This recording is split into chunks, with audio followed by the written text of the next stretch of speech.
ki jai. So let's start with Shuk's request for the Hafiz sayings. You Yes. sent me yes, please go ahead. Avatar Meher Baba ki Jai. Three of Meher Baba's favorite couplets of Hafiz, a mystical Persian poet.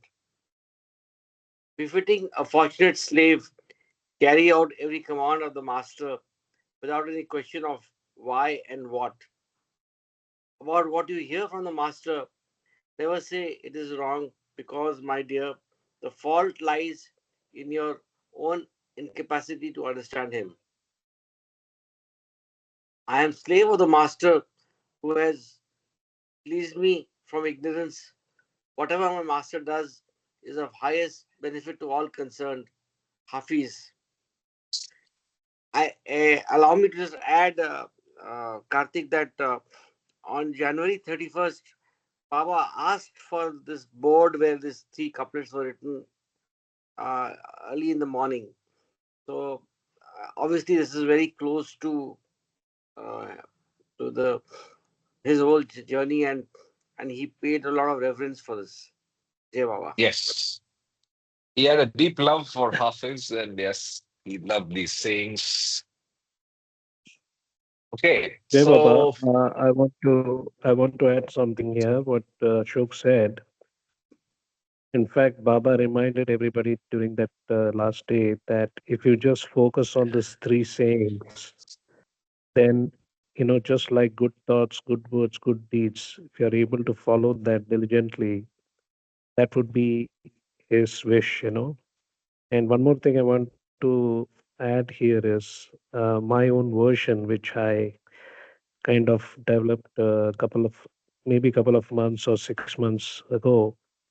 Befitting a fortunate slave, comma, carry out every command of the master, avatar Meher Baba, our innermost loving self, without asking any question of why and what. About what you, karma, hear from the master, avatar Meher Baba, our innermost loving selves. Never say it is wrong because, my dear karma, it is your own karma's incapacity to understand him, avatar Meher Baba, our innermost loving self. I, Kama, am the slave of the Master, Avatar Meher Baba, our innermost loving self, and continues my Master, who has released me, Kama, from ignorance. Whatever my Master, Avatar Meher Baba, our innermost loving self, does is of the highest benefit to all concerned. So, why I uh, did this was it was reading a very impersonal message. It's like a general yeah, message. So I thought, how can I make it personal? And that's how I did it. Jai Baba. very interesting and appropriate as well. Interesting indeed, and of course, uh, Kama, your what do you call that? Yeah, the additional flavor has added tarka to our meeting. Thank you. Okay, on that note of good tarka, let's get into the actual meat of the reading. So we are starting with the next chapter, sixth chapter of part two of Listen Humanity. So, by the way, I've classified all of those other readings as they should belong in the different parts, different themes. Now, let's go read Ways to the Path and its states. We have three other chapters after that, and then we go to God Speaks. Any thoughts before we start? Jababa, Jai Baba. how are you? That's a good thought. Any okay, so let's get started then. I will read for a while and then we will rotate and remind me if I go too long without rotating. Avatar Meher Baba Ki Jai. Chapter 6, The Ways to the Path and its States and Stages. Okay, so I missed a word. So the Trello also I changed its states I thought there was a typo because it's stages. Okay. So what does the title tell you? Well, when we read the title paths to the ways to the path that is and its states and stages, what does the title tell you? It's the roadmap. Yeah, I think it's the planes, it's the asmans, and Baba has said different things. Some of them markedly different in different places, but predominantly it's the planes and our progress through the planes and the state of the consciousness of the soul as we go through that journey. So let's find out what he's saying here. Let's get started. Tar Meher Baba ki jai. Truly happy people are rare in spite of the smiles, which are usually the brave front for varying degrees of internal misery. Yet, everywhere and in every walk of life, man is longing for happiness and searching desperately for some means of breaking out of the trap which his life has become. It is not his fault if he assumes that the solution to his deep dissatisfaction lies in a sensual life or in achievement in business or the social world or in a life of exciting experiences. Neither is it his fault if life is not usually long enough to teach him factually that he would find even more profound disillusionment if these goals were to be fulfilled to the hilt. If he would suspect that his ideas of achieving a successful and happy life were wrong and that he must try some new way of living, then the stalemate might be broken. A new line in the divine picture is sketched only when some individual takes life forcefully in his hands, breaks up the old patterns, and insists on creating something new by his own inner vision. Progress in the inner life of the individual is accomplished by such a breaking with the old and venturing forth into new ways. True happiness can come only to one who will find the courage to strike free of the attachments which he has formed throughout a sterile lifetime. If he will not do this, then he is shackled endlessly to the treadmill of oppressive action in which happiness is so transient that it has almost disappeared the moment it is experienced. I love this line because it uses an analogy I used. If he will not do this, then he is shackled endlessly to the treadmill of oppressive action in which happiness is so transient that it has almost disappeared the moment it is experienced. After it has disappeared, there is left only the persistent, bottomless vacuity of mind which strangles life regardless of repeated efforts to fill it with endless experiences. Such suffering comes from blunt ignorance or persistent attachment to illusion. The average person plays with illusion as children play with toys. It Hey, is not Baba, easy for, yeah, Karthik, you can also underline that or highlight that. It's great. It's the prescription for how to come out of ego and how to be happy in life. yeah, okay, I agree. Yeah, Baba, can you summarize it? What did you understand of it? So unless unless you step out of the normal and with the help of independent thinking, look at the world in a different way, you go from pleasure, I mean, pain to pleasure over and over again. And y- y- every time it keeps you motivated enough to try again, only to stop, only to uh, put you through the next suffering, which puts you down, right? So that's the bottomless pit that he's saying. After it has disappeared, there's only left the persistent bottomless vacuity of mind which strangles life, regardless of repeated efforts to fill it with endless experiences. So the soul moves from one experience to the other in the hope of the elusive happiness, and the happiness in the limited sense that one looks for, not the real happiness, right? So in the Yeah. search for that illusory happiness, you move from one happy experience to a sad experience to a happy experience to a sad experience, and it's phenomenal how we don't see it, and most of us don't see it at all, and we continue to be lost in the illusory world. Any other ways of interpreting Yeah. this for? I especially like the analogy of a treadmill, where there is a motor which is keeping you moving. You cannot just stop when Yes, you want. And that motor probably here could be akin to Maya, which keeps you Sanskara, yeah, rolling on Maya. a Yeah. treadmill. So it's not easy to break that shackle unless that motive power itself is turned down. Yeah, yeah, Baba.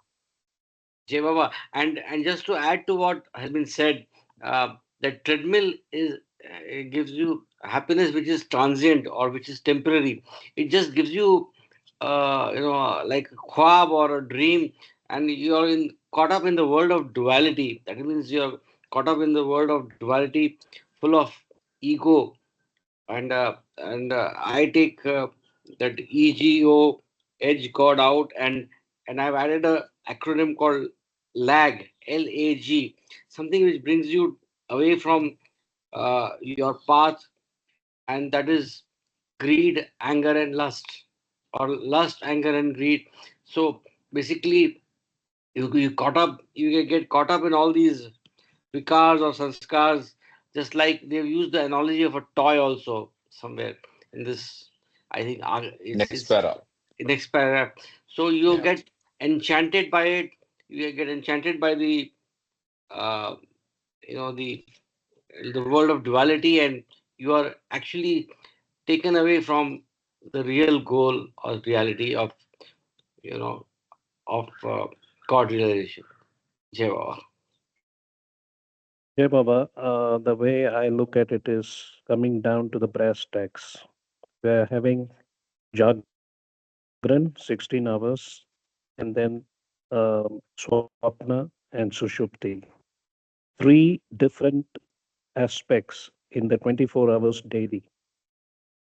Beyond that is what you call as Turiya, which is the transcendental state where you are always in bliss. You might call it nirvana or whatever, nirvikalpa samadhi. So the challenge here is basically on the 16 hours of the day where you are basically an actor who is acting out based on his sanskaras, either intelligently or unintelligently, what we call as spending sanskaras or unwinding sanskaras. So the challenge is being entangled and thinking that 24 hours I am kind of attached to the situation, but we are not. We are basically a soap opera actor in the cosmic reality show. And if you are able to cognize that and be self aware and what I call as self abidance, then I think all these things, because technically a human being is free, right? It's only that Maya, that entanglement, the consciousness of the soul is attached to this Mayavic illusion of the gross body, subtle body, mental body. So that is why I think as long as we keep contemplating on this and looking at Baba's discourses and the messages, then I think this thing is ridiculous. We are actually free, but we apparently think we are not free because we are attached to the body, because the body is only the medium. I'm attached to my phone, I'm attached to my children, I'm attached to my house, and so on and so forth. We are all free. Once you have reached the human being state, we are free. That is how I look at it. Jai Baba.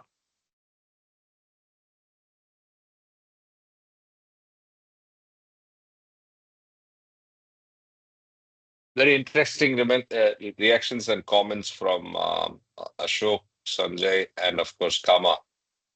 I look at the treadmill a little differently, so I'll just throw out that point as well, and then we can continue reading. So if you look at the treadmill, right, it's artificial, so illusory. So the perception and forceful movement is actually artificial. But like Ashok ji said, it is a false sense of progress and achievement, right? So it gives you an idea of, okay, I'm running a kilometer. I mean, I'm of course burning calories in the physical sense and all that, but there is a world outside the treadmill, right? So if you jump out of the treadmill, it's the flat world that which is not moving. You need a lot more effort to do your thing, whatever, right? But when you are on it, you if you move out, you're going to hurt yourself. And the only way to stay on the treadmill when it's on is to move. So it's a very uh, pertinent and very relevant example of the Mayavic world. And it's a struggle I think many souls go through to be able to see that this is just a treadmill, and you just have to see that you can comfortably slow it down, jump off, and see the real life. Right? So from Baba's teaching, for us to action is that we take this body as a treadmill, look at it from a distance, and don't get attached to all of this, and know that this is a movie, and just in our hearts and in our being and in our soul, just keep Baba's thought and love in our heart, so that can that that can accelerate our exit from this treadmill. Am I True correct in exit. that? Yes, absolutely. True exit. Right? So the exit and movement of the treadmill is illusory. Look for the real one and step aside and look for the real one and make progress there. Intelligent action, use your Viveka, Vairagya, and love Baba. Imagine all of us standing in heaven outside Baba's gate, and all of us having a little card in our head. He says, "Oh, you too got moksha." Yeah, right. Jai Baba. Yeah. Thomas texting something. Let me read it out. We are entangled in our own movie of life, apparently thinking we are the body during the waking state. Yeah, another way of describing the state. Yes. Okay, so let's continue. Such suffering comes from blunt ignorance or persistent attachment to illusion. The average person plays with illusion as children play with toys. It is not easy for little children to give up their toys, and it is equally difficult for adults to relinquish the mental and emotional toys to which they have become habituated. The mind of the individual is very old, and through the ages, it has become deeply engrossed in playing with illusion. It has become addicted to the self created spectacle, and it has had no thought other than to go on watching with fascination through cycles and cycles of creation. During this period of rebirth in cosmic illusion, the individualized soul becomes identified with the physical body due to the limitations imposed upon consciousness by the impressions, sanskaras. Its knowledge of reality is therefore necessarily restricted to the products and inferences of sense perception. Information so obtained is completely inadequate and even misleading insofar as the true nature of reality is concerned. Pause here. Extending the treadmill analogy, the display becomes everything for you when you're on the treadmill. I'm talking of a more sophisticated treadmill, right? So the, your your illusion is, I mean, like Baba says here, the body is limited by its indriyas, by the sense organs, and that's the only perception uh, tools that you have, perceptive tools that you have, and that limits your view, and that's not the reality. But it's so if you go back to the treadmill, all that you see with the LEDs and the displays on top, which is so much of speed, so much of kilocalories, so much of minutes per whatever, all the beautiful metrics it gives you, is what you think is the reality. But that's not the reality. The reality is when the treadmill stops and when you're away from it. Right? So I'll continue.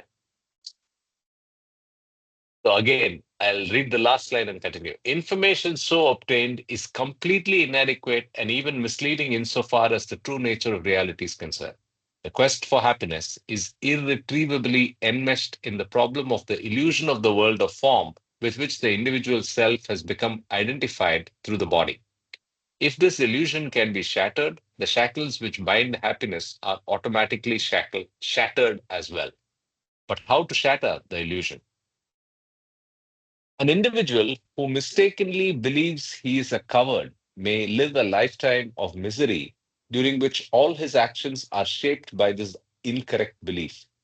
But if some event in his life challenges him so deeply that he unthinkingly strides forth with great courage, then the illusion will suddenly vanish and he will see himself as a different being. Often, it takes a real crisis to bring out a sure knowledge of the real inner self, and it is always a creative knowledge. Even as the individual can be wrong in his convictions regarding his own nature, so he is often quite wrong about the nature of the world around him. In reality, it is the world of illusion that separates him from his true birthright of freedom and happiness in oneness with the One. Actually, no individual is entirely devoid of some real happiness in some form. For God, as an endless and fathomless ocean of bliss, is also within every person, and no one is entirely cut off from him. Pleasure, sought in illusion, inevitably results in endless perpetuation of that very same false life of the ego, which leaves the individual exposed to intense suffering. The whole play of illusion and the suffering it engenders functions by the divinely established law of karma, cause and effect. Therefore, suffering must be accepted with grace and fortitude. It must be remembered that one's own actions are the cause of much of one's suffering, and therefore, wise action can minimize it. But real alleviation of suffering requires spiritual enlightenment, and for that, man must turn to the perfect masters and the God man, Avatar. In the world, if the world of form is only an illusion in reality, and if its harvest is such a rich one of misery, then why should its experience be required of the soul? Very good question. If the world of form is only an illusion in reality, and if its harvest is such a rich one of misery, then why should its experience be required of the soul? Life in the world of matter is an unavoidable phase in the progress of the individual, inasmuch as it provides the field for action. Action is the expression and therefore the focusing of the mental and emotional impressions, sanskaras, which impel the individual. As the individual acts, other motivating forces incompatible with that momentary effort are withheld. Action is the paramount means through which the individual exercises discrimination in choice and adjustment between the many claims exerted upon his consciousness.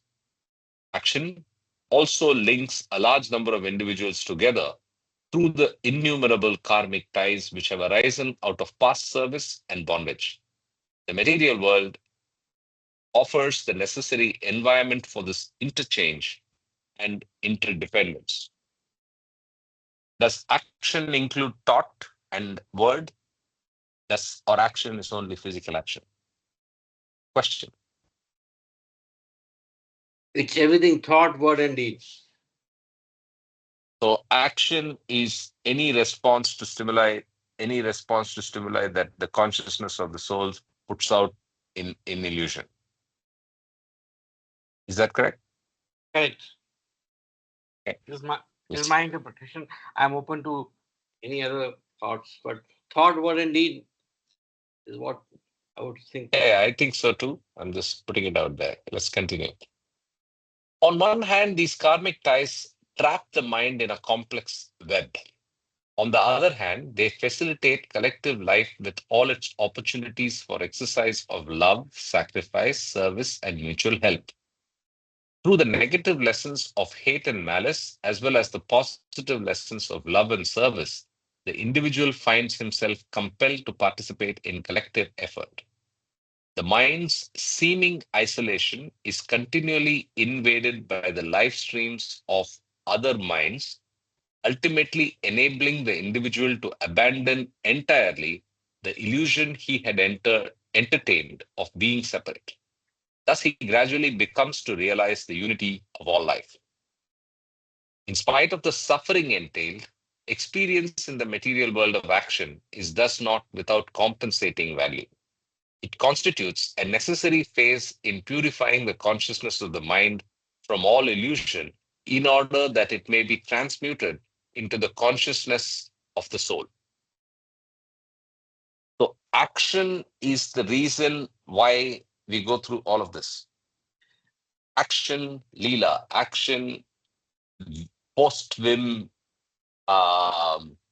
everything, right? Post Vim, small everything, right? Karthik, can I ask you to read the last line again, if it's okay? Yeah, of course. I can, in fact, read the last paragraph again. In Yes, spite the of the last. suffering entailed, experience in the material world of action is thus not without compensating value.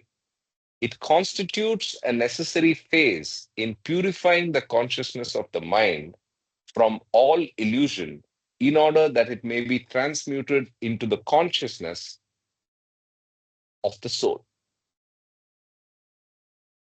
Right?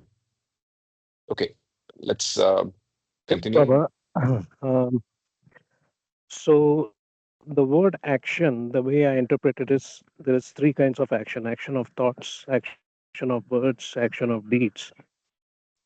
Thoughts create weak impressions or imprints, words create strong impressions, and deeds create powerful impressions, good or bad.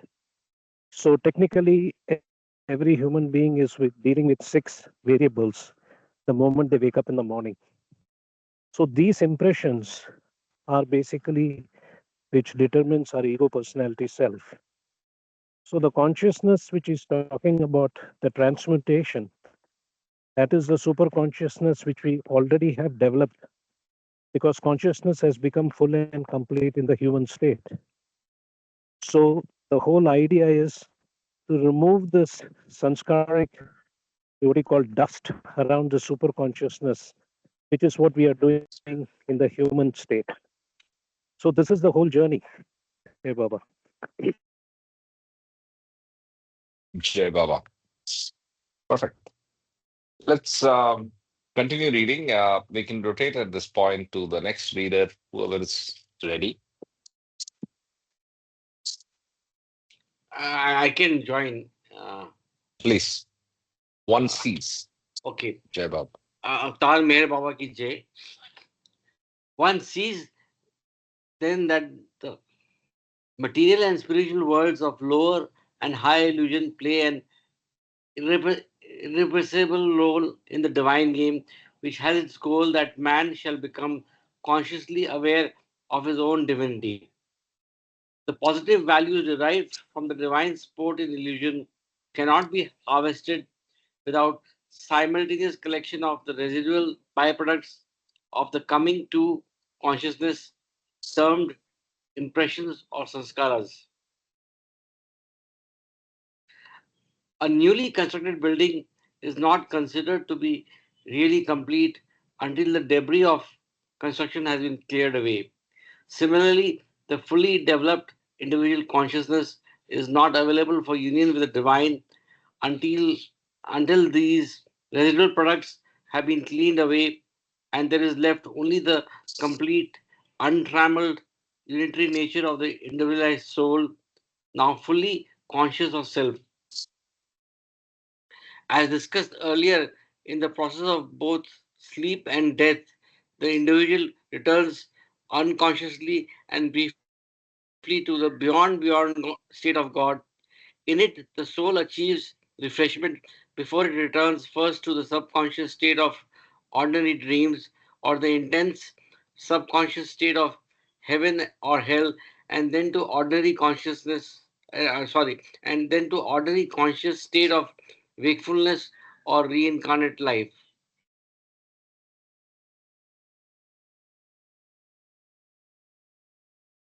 Actually, can you slowly read this again, please? Yes, yes. I Thank also you. wanted to read again, and it's it's also linked with the chapter on uh, sleep and Sleep, wakeful yes, yes. stages of Just sleep. read the Can you- highlighted portion again, if you Yeah, don't mind, yeah, or yeah. if you want the whole. Yeah. I'll read the whole once again. Uh, and it also talks about the removal of debris, as in our sanskaric load or karmic connections. Uh, Yeah. okay. Jai Baba. A newly constructed building is not considered to be really completed until the debris of construction has been cleared away. Similarly, the fully developed individual consciousness is not available for union with the divine until these residual products have been cleaned away and there is left only the completely untrammeled unitary nature of the individualized soul, now fully conscious of self. As discussed earlier, in the process of both sleep and death, the individual returns unconsciously and briefly to the beyond state of God. In it, the soul achieves refreshment before it returns first to the subconscious state of ordinary dreams or the intense subconscious state of heaven or hell, and then to the ordinary conscious state of wakefulness or reincarnate life. I take a pause here, reminded of the chapter on sanskaras in Discourses, which talks about having a zero sum game, or let's say all your good and bad sanskaras are equated, and and also to the chapter on sleep and wakefulness, wherein there are various stages of sleep, and you do go into the beyond state of God uh, when you are in deep sleep. So it's not just the cleansing of the body and organs which happens in sleep, it's also the soul which is getting refreshed, is a new insight in this Listen Humanity. Jai Baba. Jay Baba, I think you're talking about the soul consciousness, which is getting, you know, refined or um, dissolving the sanskaras. So, but what is interesting to me out here is this whole cycle of the soul consciousness. One is the 24-hour time frame, which I talked about, the three aspects: sleep, dreams, waking state, sleeping dream state, and the sound sleep state. That happens in the 24 hours. Then, if you take the whole 84 years of one cycle of a human being's life, you have those 7 stages every 12 years. But every time you go to sleep and wake up, you're waking up in the same body. And then the next stage is when you drop your body, you again go through this heaven and hell state, the astral world, and do a recap. And then you come again and take up another body, male or female, being born in the east or west. And then you are also, um, the only difference here is that you have a new body. But again, we are going through the whole same 7 stages of a cycle of every 84 years. So this whole recycling that is going on, if you look at the big picture, as he calls it, the divine sport. So if you look at it from the divine sport of view, then it's very important to understand the discourses and God speaks in terms of the framework. But if you have divine love, then you don't need all this. That is why the example of the building with the scaffolding. Once you remove the scaffolding, which is the knowledge, then you're always divine love. Okay, Baba.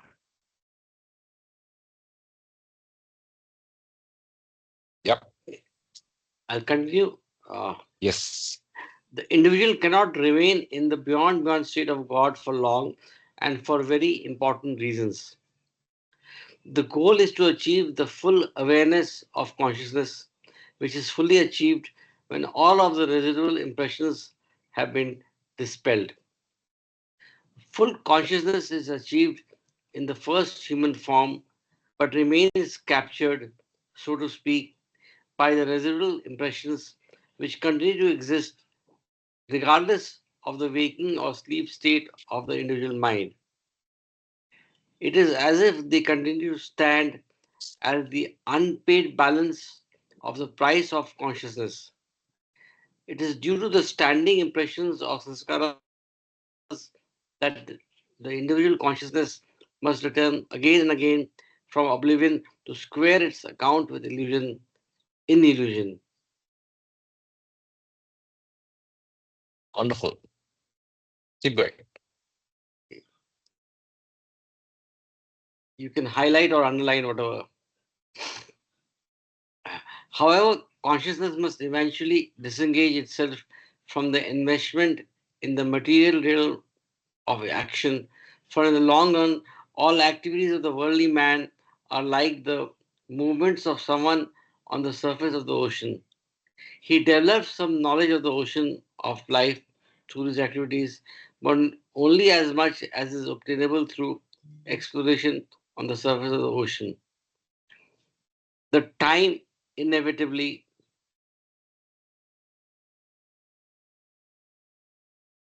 comes when he wearies of surface wanderings and makes up his mind to plunge into the depths of the ocean of life.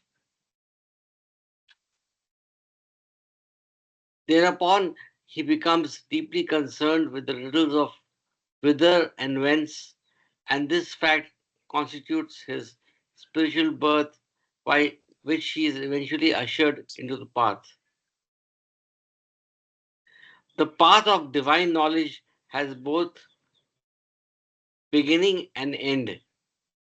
In rare cases, a pilgrim may be very advanced due to efforts in previous incarnations. In such case, he may attain divine knowledge instantaneously as a gift bestowed upon him through the grace of a master. In most cases, though, the pilgrim has to travel the path by stages, attaining this knowledge gradually. The understanding of God which the average person the understanding of God which the average person attains through belief or reasoning is so far removed from true understanding that it cannot be called inner knowledge. Such true knowledge, gnosis, does not consist in the construction or perception of an ideology. It is a product of ripening experience that attains increasing degrees of clarity. It consists in man's consciousness becoming more real and participating increasingly in the truth until there is nothing more to become and nothing more to assimilate. The devotional rituals I followed think, in religions. Sorry. Ashok, you can once again read the two lines there. Yeah, Two definitely. small. Definitely. The last paragraph. Please. Yeah. Oh, yeah, yes, yes, definitely. Such true knowledge. No, before that. Before That's that. it. The, the understanding of God from here, the understanding of God which the average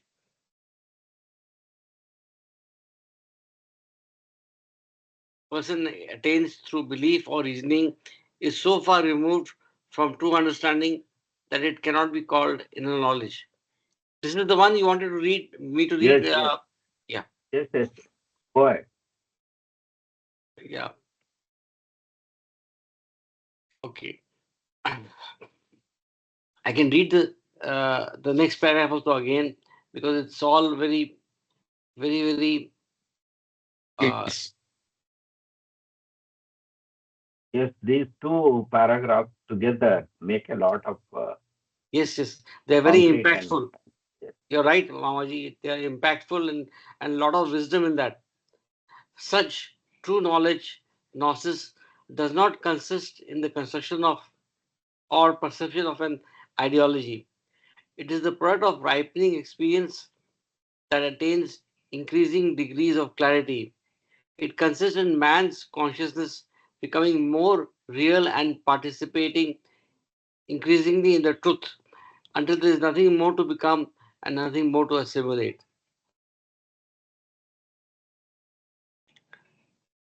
This reminds me of the book we read, Everything and Nothing.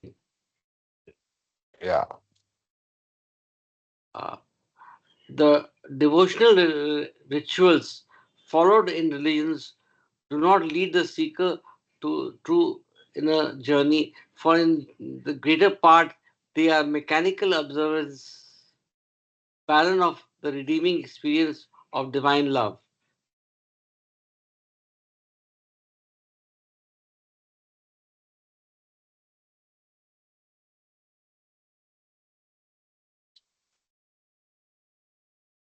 Ashok,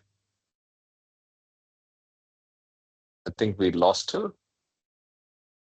Maybe it's a power recycle on his side. So let me continue. Nevertheless, regardless of how rudimentary these types of belief and devotional observances may be, they do contain in latent form the future inner knowledge. This is devotional rituals. As the aspirant struggles through the obscuring fog of mental and emotional tension, his consciousness becomes more one pointed, forming a spearhead that eventually pierces through the curtain to the inner path of divine knowledge. Even the early glimpses of this knowledge, which the pilgrim gets, are a great advance over understanding that rests solely upon faith or reason, which is so true. As you get the first glimpses, your confidence and till then it's only faith, right? It's only blind belief. Jai Baba, Yeah. what was that line about future knowledge? I couldn't get it. Nevertheless, let me read that again. Nevertheless, regardless of how rudimentary these types of belief and devotional observances may be, they do contain in latent form the future inner knowledge. So it's, I don't know if, I think it was yesterday, we were talking about rituals, or maybe it was last week. We were talking about rituals and how we just need to banish them. Yes, it was last week. Rituals are useless and irrelevant. Baba hints to the contrary here, right? So if you read this line, he says devotional rituals have a role, but then we lose the plot. We get lost in the ritual and not the latent form of future inner knowledge that hides in these rituals. All of these rituals of all the major religions of the world have a future inner knowledge in latent form. That's what is being said here. So we practice it So, blindly. Yes. now Baba is saying it's okay for you to do rituals, but don't get caught up in Carried the away. procedure. But Yes. see the meaning or what you are aiming at. See the big picture. I think Perfect. I would like to add there. Sure. I I think people who are not on Baba's path, who are not aware of Baba for whatever reason, for them rituals have latent form of future inner knowledge. But for people who are on Baba's path, Baba has already given a lot of knowledge in the books, as well as he's clearly explained that rituals don't mean much. Move on, right? To Hmm. selflessness and so on and so forth. So I think there's a distinction here, maybe for general Non-Baba loves. non-Baba lovers. Rituals are okay, at least they guide them into a direction and prepare them for future inner knowledge. But Baba is already telling us what the knowledge is, what the path is. Yeah, So, that's a good perspective. so we are, I should think, we are on a little higher plane if you distinguish the gross plane into a few planes. We are still in gross, but maybe a little better off than the guys who don't have Baba. So So just what's the point? Don't do ritual? I think for us they don't mean much. No, I I still, agree. yeah, I think we Yeah. should follow what Baba has asked us to do. But for people who don't know Baba, maybe rituals are also pointing them to a direction of doing something good, following the spirituality in a particular way, preparing them for future knowledge and so on. That's my thought. I think Yeah, I let agree also. yeah. So the thing is, rituals are a base camp for big things. So if you're not doing anything else, but you're still doing rituals, at least you are starting off. And as Sunil said, for us, because we have the light with us, for us, we've already crossed that, nursery stage. So we can perhaps do away with rituals. Jai Baba. I like Babaji was saying, yeah. Jay Baba. I like the analogy of the base camp, as in, it can also be compared to the planes of, from the gross plane to the ultimate God realization. So plane 1 to plane 7, and the plane 7 being the peak or the Himalayas, or you can say Gangotri or whatever.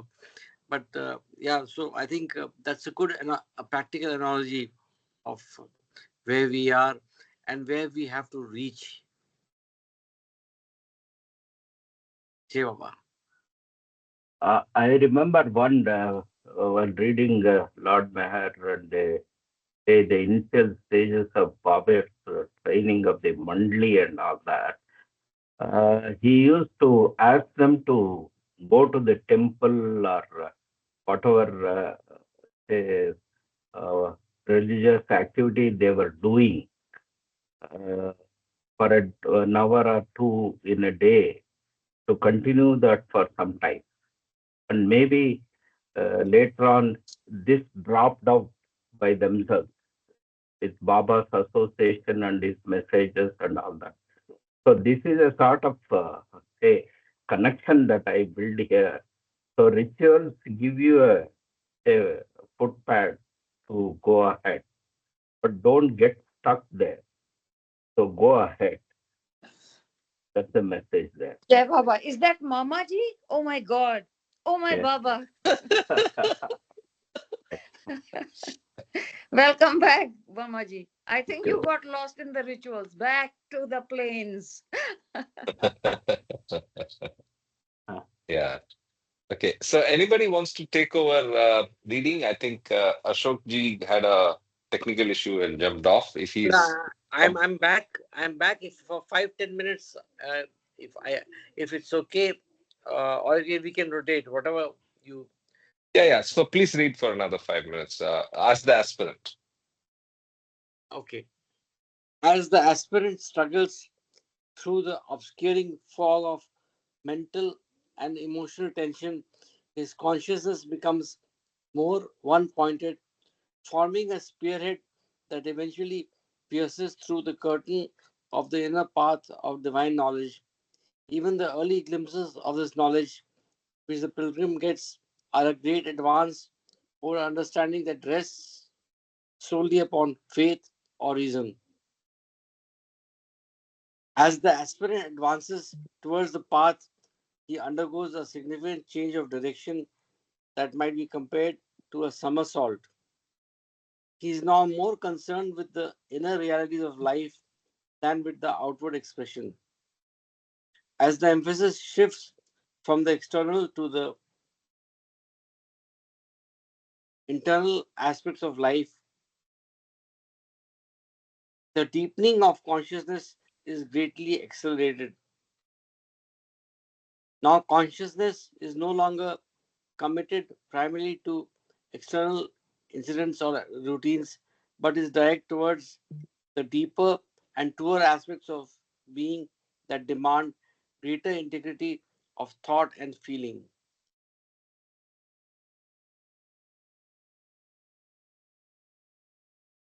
If I may add, this is a change of paradigm from being engrossed in the world of duality outside and then looking internally.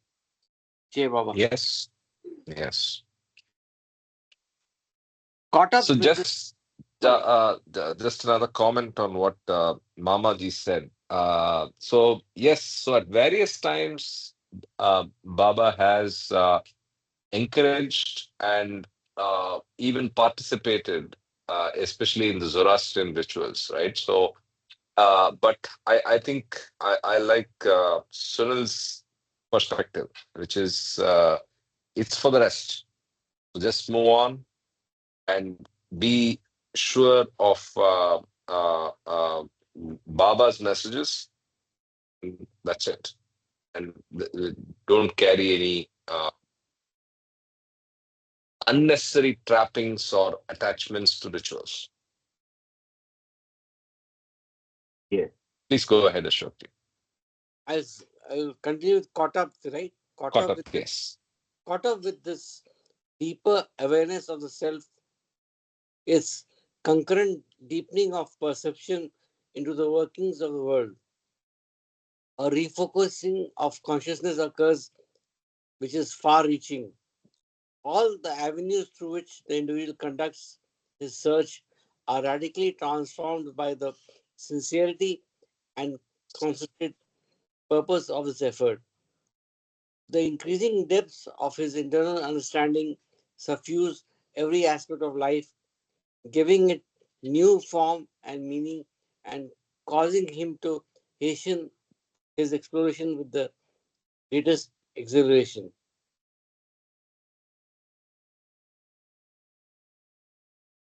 Poise of the mind, born of the pilgrim's new understanding, automatically and unwittingly brings about a readjustment of material surroundings, and he finds himself at peace with the world.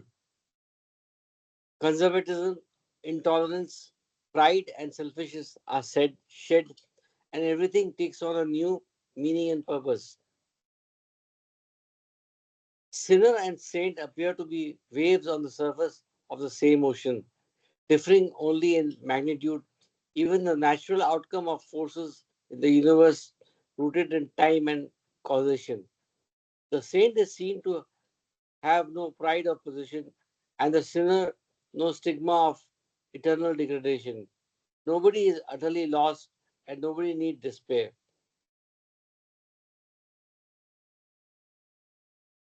The internalizing, which is the real basis of entering upon the path, should not be confused with the purely intellectual discovery that there can be an inner life, nor should the gradual and natural shift from participation in external events to a focusing on inner development be confused with the limited intellectual detachment some persons achieve. Since such detachment is only intellectual, it brings freedom only in the realm of limited intellect and is usually characterized by a sort of dryness of being. The intellectually detached often try to shape the present in the light of knowledge of history, as well as through their insight into the possibilities of the unborn future. At best, such a purely intellectual perspective inevitably remains partial, sketchy, incomplete, and in a sense even erroneous.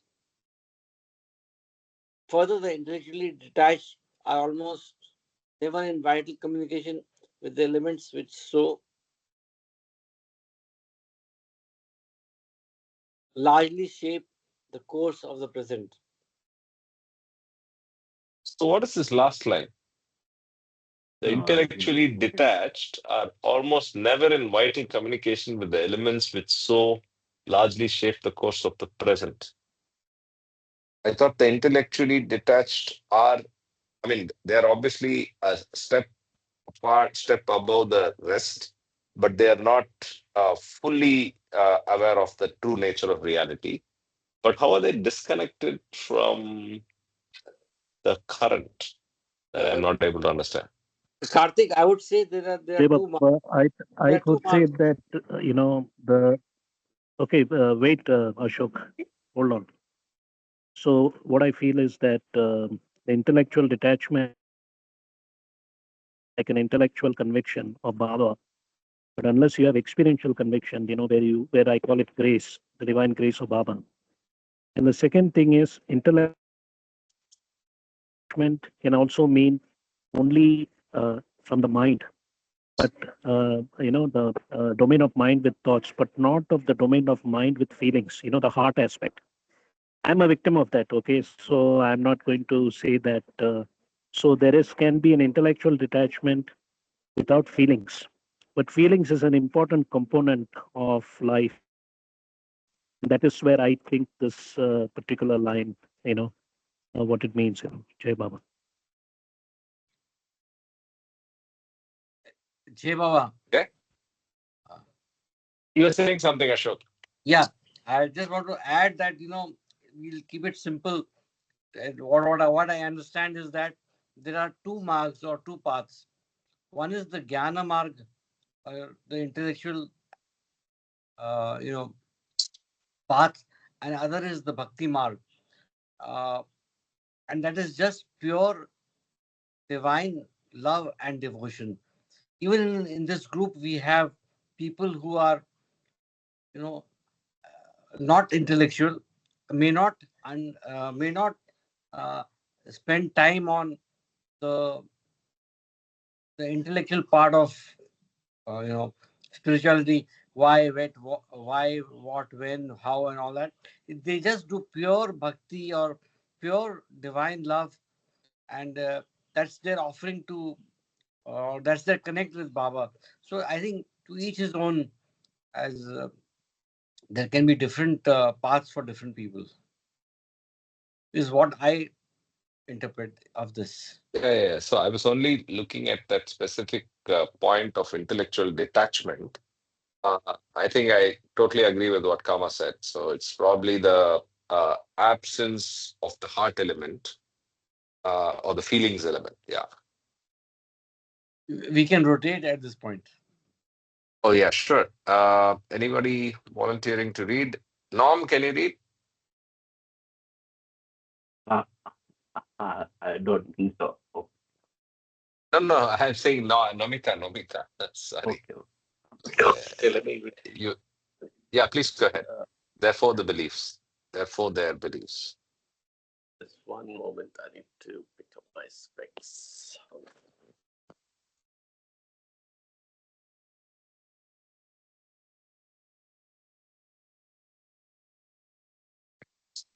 You want me to try for a few minutes?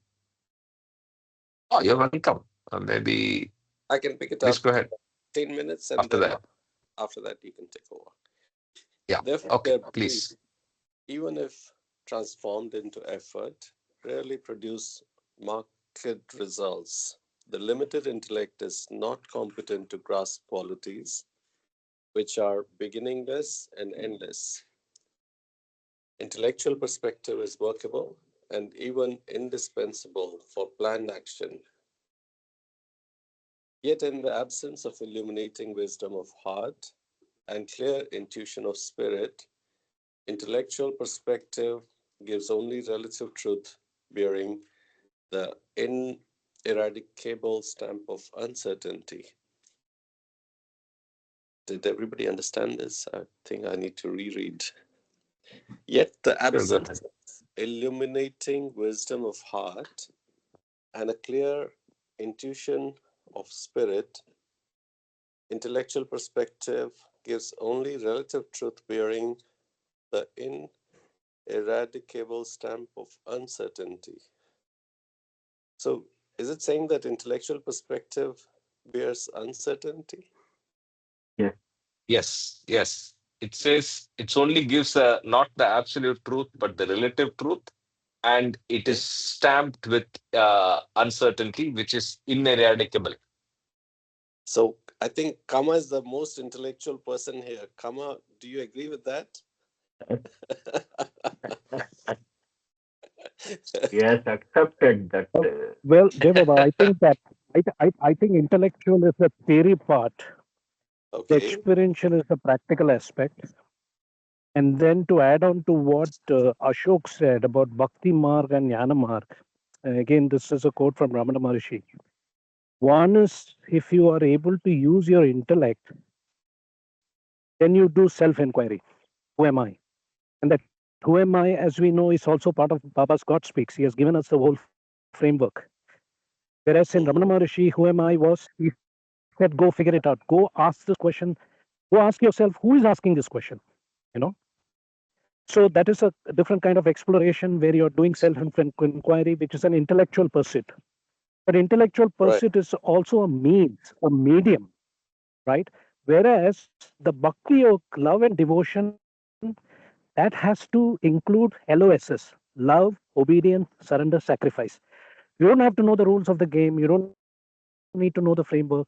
But if you surrender 100% completely, spontaneously, naturally to everything that is happening in your life, good, bad, or ugly, that is the real bhakti yoga. But that for that you need the divine grace to have pure love. Just doing bhajan and chanting doesn't matter, Those are just different kinds of yogas. So purely there are two types. One is the intellectual, but that is just a medium. As he said, knowledge has to be removed. It's a scaffolding. Because ultimately both leads to pure divine love. Hey Baba. Yep, Jai Baba. My question was slightly different. I'm being cheeky here. When you were on the knowledge step, I realize. Go ahead. Sorry.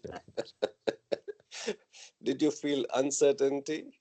I know you've progressed. I would personally like to, confirm Karma has, from the time we had the first class to today, Karma is miles ahead. So, but do you feel when you do intellectual questioning, there's uncertainty there? Maybe there is. I feel I'm also on that side. Yes, I'm absolutely. right. Yeah. The intellectual certainty comes with experiential, aspect that Right. you need to experience that, like, whether it's love, obedience, surrender. It is not just the theory part, the practical aspect. It's like sugarcane juice. Everybody says it's sweet. That's theory. But Right. actually, you have to drink it and say, yes, it's sweet. So that is the difference, So the uncertainty will always be there unless you have personal experience, Right. Hey, Baba. Jai Baba. Got And it. in fact, I know this is a minor topic. We don't have to get deeper into this. The uncertain nature or the fact that it is a relative truth also can be clouded by intellectual detachment or intellectual focus, right? So if your focus is too deeply intellectual, the mind can play tricks with you to say that this is it, which is still relative. Right. Right? Mm. Yeah. Mm. Anyway. Yep. Jay Baba, I just want to add that we have to bridge theory with practice. I mean, I think it's mentioned somewhere in Discourses or somewhere that you can say that what is a headache, but you got to Yes. feel the headache to know what actually it means. So, at the same way, we may have the theory of the path, but we have to uh, actually go on the path and reach our goal. So, I mean, I'm saying we must bridge theory with practice. Thank you. Jai Baba. Sorry. Jai Baba, another perspective that you can see is in the 6 planes of involution. And we have seen how spiritual aspirants can get deluded, being stuck in one plane. They are all self-realized. That is why we have all these Baba scandals. Yeah. So that is a form of intellectual uncertainty in a way, because it's all part of the illusion right up to the 6th plane. Right, Jai Baba. True. Yeah. Rightly said, Kama, and also that getting caught up in the 4th plane. It's mentioned that we can get enchanted by the 4th plane. Yes. Miracles. Yeah. Jai Baba. Jai Baba. Okay, did Mamaji want to say something, or I can continue? Yes, I wanted to say that. So in this context, the Shankara's philosophy of neti. So intellectual exercises lead you to uncertainty. That is neti. You confirm that it is not true, then go ahead and catch on to another, which is once again you drop that. So intellectual pursuit is always dropping the answers every time till you reach the goal. Whereas in Bhakti Marga, you have the trust, surrender everything, and catch on to something and then be there. So it will take you to the beloved, or you become the beloved.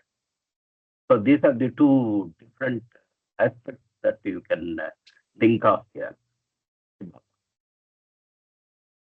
All right.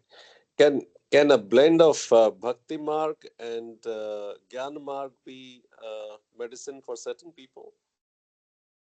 I think the ultimate goal of even say the intellectual pursuit is reaching the goal is becoming one with the beloved. So love and surrender are the two major things.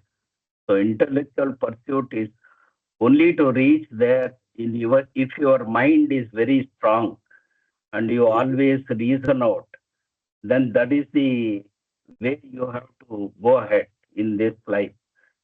If your heart is slightly stronger than your mind, give up all this reasoning and then go ahead and catch the beloved, become the beloved. Right. Thank you, Jai Baba. Yeah. But to quote Baba in Jai Discourses, he's Baba, very there is clear. a quote. Yeah, go ahead, Kama. Maybe you're quoting the same thing. There are as many individual parts as there are individual souls.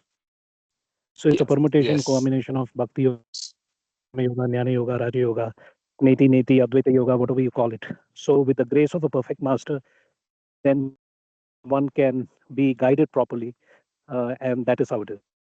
Hey, Baba. Yes. Accept. Yeah, I was going to say heart and mind. Baba says the dominion of the heart always prevails. So that tells you something. But read with what Kama said. So each birth, each reincarnation that we take, the sanskaras that dominate will drive everything. So there is no prescription of But I will, either or. but I'll go one Yeah, step Kama. ahead and say that love is the oxygen. I don't think we can differentiate between heart and mind. That is a contextual thing. The basic principle out here is to keep the body going, material body going. You need oxygen. You don't need thoughts or thinking.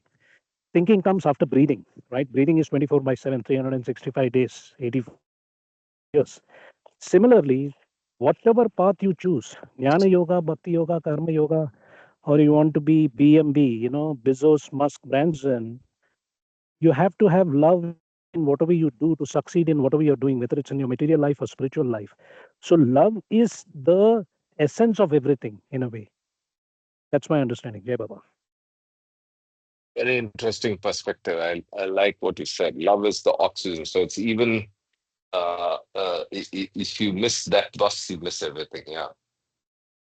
You build on top of that. Yeah. Go ahead. Go ahead, Sunil. Jai Baba. Okay, so-called intellectually planned action is really the product of weighty subconscious forces which have not yet risen to the threshold of consciousness of the planner. Thus, planning often leads to many results entirely unanticipated in so-called planning. In other words, planning turns out to be planning mostly in name only, containing only sufficient conscious participation by planners to satisfy their need to feel that they have real share in the whole game. Intellectual perspective, intellectual planning, and intellectual detachment should therefore be carefully separated from the robust exploration of the inner self and the internalizing of the facts of existence that characterize the individual who has set foot on the path. Although the unfurling realization of divine knowledge is often figuratively described as traversing the path, this analogy should not be taken too literally. There is no ready-made road in the spiritual realm. Spiritual progress is not a matter of moving along a line already laid down and unalterably defined.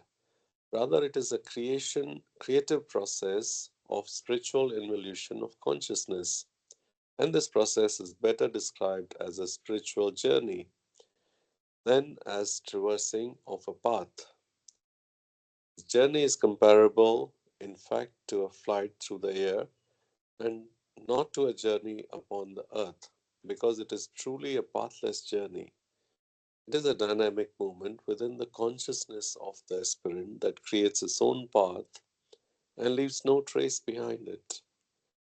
The metaphor of the path is helpful to the aspirant in the early stages of his development because it gives him a sense of new phases of consciousness to be experienced.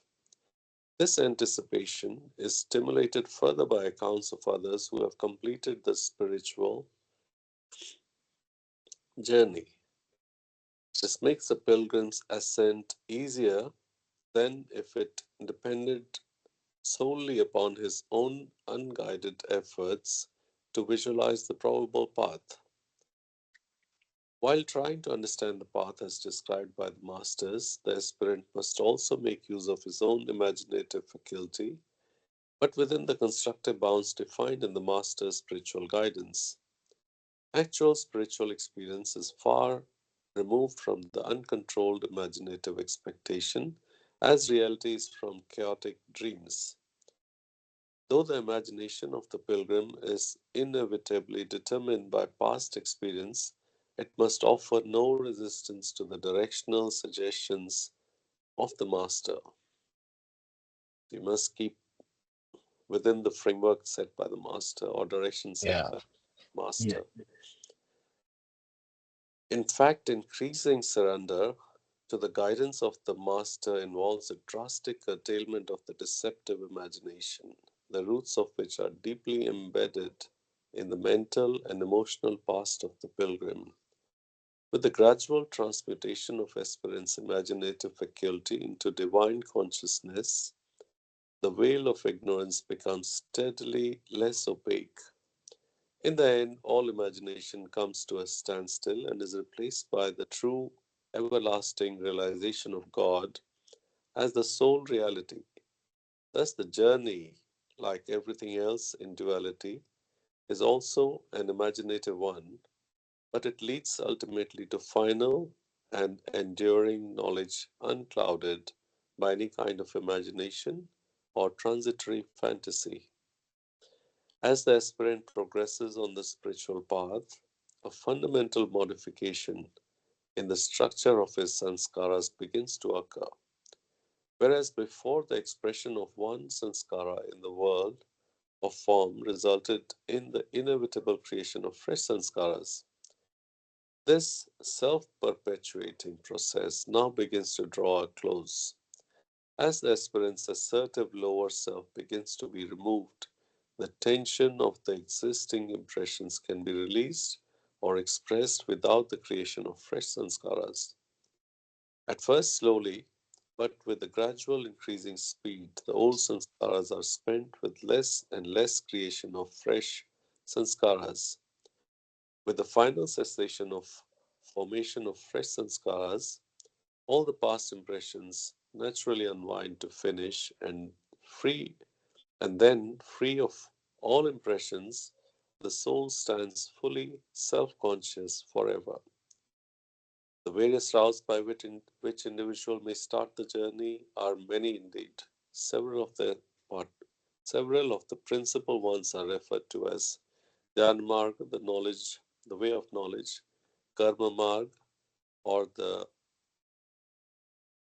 way of action, Bhakti Marg, or the way of devotion, and Yoga Marg, the way of mental and physical discipline. Each of these paths may be regarded as routine, dutifully followed, and unthinkingly executed, or it may be transmuted into a path of living discovery or by having become the focal point of aspirant's entire being. Mamaji, would you like to take over? It's 8:45, so you get 15 minutes. Okay, okay. Avatar Meher Baba ki jai. Please. Thank you. Thank you, Sunil. Jnanamarg. Hi, Baba. Jnanamarg, or the way of knowledge, may consist in the pursuit of speculative philosophy, either through independent thinking or in the study of existing systems of philosophic thought.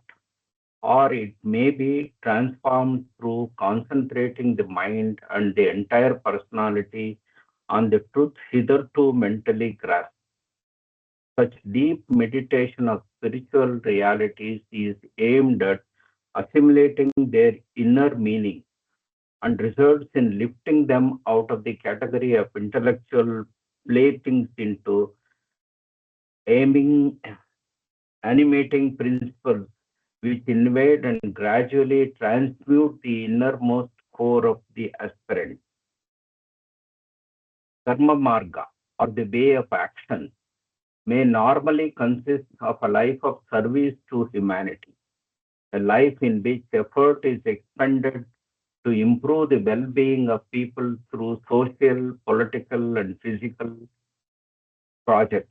In such service, the motivating factor is usually a sense of duty, but often it is corrupted by the desire to achieve power, fame, or other personal gain. Regardless, the way of action creates in its wake many joys and many sorrows, much exaltation and much disillusionment. It often creates further bindings for the soul and is frequently fraught with nagging restlessness due to the worker's expectation of specific results. As often as not, it results in enlargement of the ego rather than its deflation. On the other hand, internalizing this same way of action renders it pure, safe, and spontaneous. In such cases, the aspirant may still be engaged in humanitarian work, but that work is no longer entangled in personal ambition. Such service is not a mechanical response to a sense of duty, but a spontaneous expression of voluntary love. Through it, man gradually becomes purer, is freed from many limitations, and finds peace of being as he becomes wholly detached from the results of his actions. Under the enlightening influence of inner understanding, the life of action helps in the elimination of the ego mind and quickens the pace to attain the truth consciousness. The inner spiritual path is irreplaceable because of the welling up of divine love which occurs during its course. Even in Bhakti Marga, as the ordinary religious man of the world practices it, this upwelling of love is absent. It is only in the inner transformation of the way of devotion that the aspirant is initiated into that spontaneous love, which needs no outer observance for its realization. Such love springs up spontaneously in the heart under the quickening touch of the Master's grace. Yoga Marga, or the way of mental and physical discipline, is also capable of producing a complete transformation in the aspirant by unfolding the inner path of gnosis or irfan in him. In his attempt to gain control over mind and body, the worldly man often resorts to these yogic practices and austerities to achieve the discipline he covets. There are three main systems of yoga. Hatha yoga, which consists of self-mortifying asceticism, and physical austerities.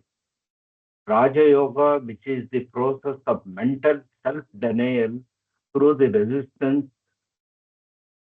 to all desire, and the positive system of pranayama, which consists in the awakening of the kundalini, the meditation through an ascending order of exercises. It is characteristic of all the different systems of yoga that they emphasize the purification and preparation of bodies or vehicles of consciousness rather than concerning themselves directly with the onward movement of consciousness itself. The contribution of yoga is comparable to that of the physician who removes the ailments which have developed in the functioning of the internal organs of the body. Of the I can pause different you for a minute. okay. So the Okay. third system of pranayama that he's referring, is that Kriya Yoga? I think so. I think part of Kriya Yoga is awakening through Kundalini. And This is pranayama is the beginning. So maybe, yes. yeah. Okay. Of the different. Of the different systems of yoga, Hatha Yoga is the most superficial. The self-imposed austerities present in a sense of pressuring of God or of God-realized master for either power or realization. It is a kind of bargaining in which penance is undertaken with an ulterior motive. It can hardly be called self-sacrifice, for the things apparently denied oneself are denied in order that one might have something else. Ultimately, it reduces to intelligent selfishness. Intelligent selfishness.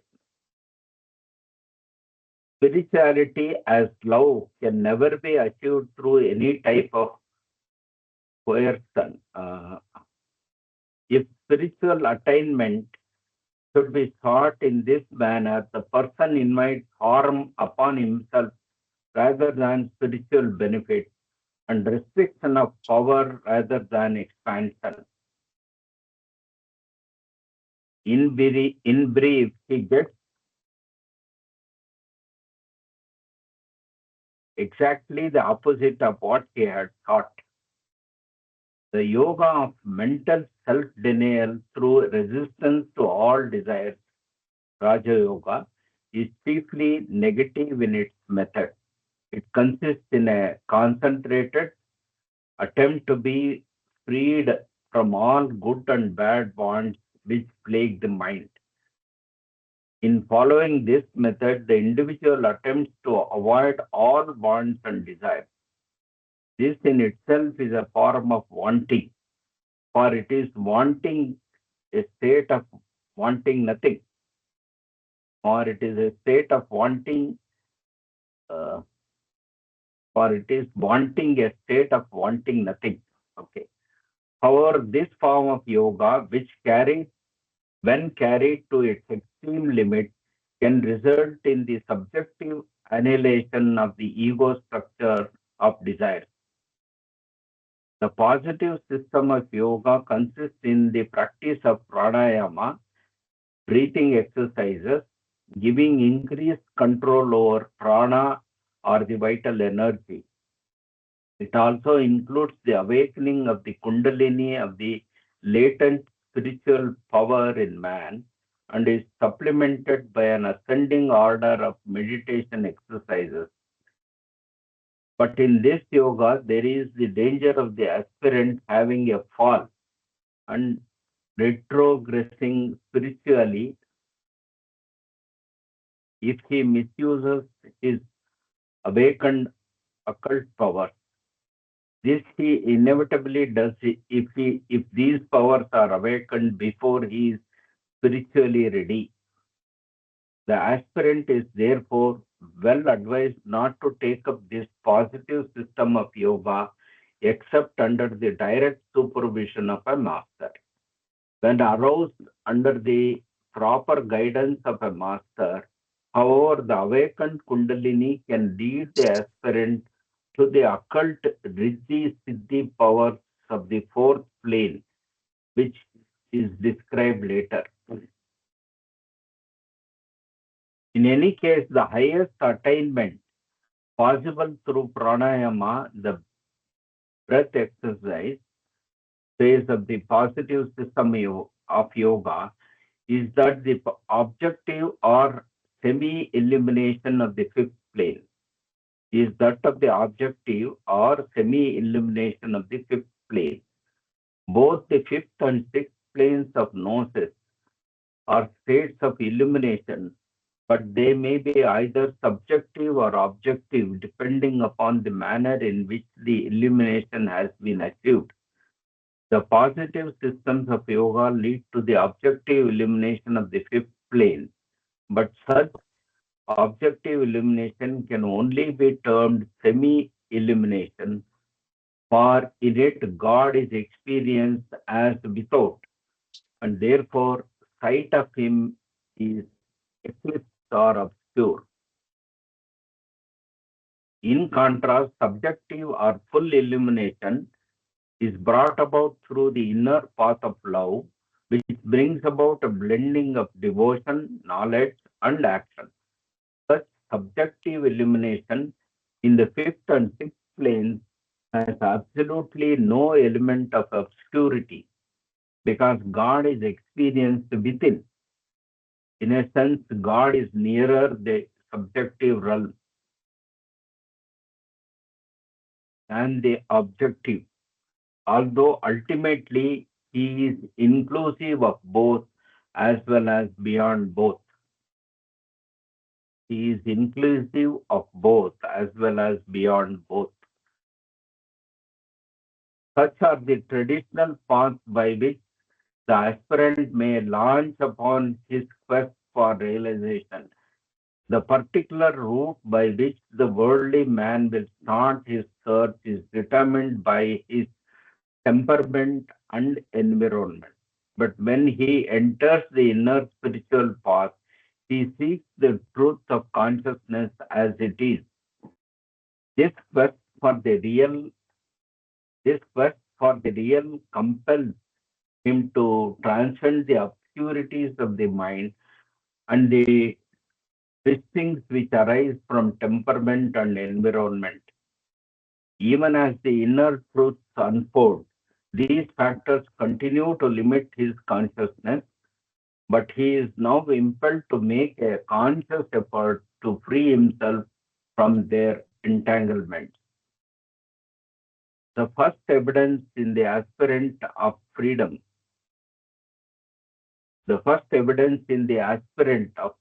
from limitations imposed by subjective mind is that he begins to understand without prejudice his own nature and environment. To react intelligently to environment is impossible unless its true meaning is understood. For example, a man habitually inclined to react cynically to all that is good in other people inevitably fails to appreciate the latent good in those whom he contacts. Consequently, he not only misses the pleasure of harmonious relationship with them, but is also prevented from utilizing the potential value of such experience for the good of others. Similarly, if a man erects his project on incorrect evaluation of environment, the energy which he invests in them may be wasted in spite of his enthusiasm. Correct judgment of environment and people is an important requisite of fruitful and right action. It requires in the aspirant both the capacity to rise above his personal prejudices and, more important, to understand them. Judgment befogged by personal bias renders right action impossible. To illustrate further, if the individual projects the content of his own subjective desire upon another human being, seeing in that person the fulfillment of his emotional longings, and if he acts under the impulse of that blind driving force, then disappointment is inevitable. He has only seen in the other what is in himself. There can be no adequate response from the object of one's desire under such emotional compulsion, and therefore no fulfillment. So true understanding of environment is as necessary for attaining soundness and depth of feeling as it is for engendering efficient creative action. Such true understanding is assured only when the aspirant frees himself from the temperamental compulsion.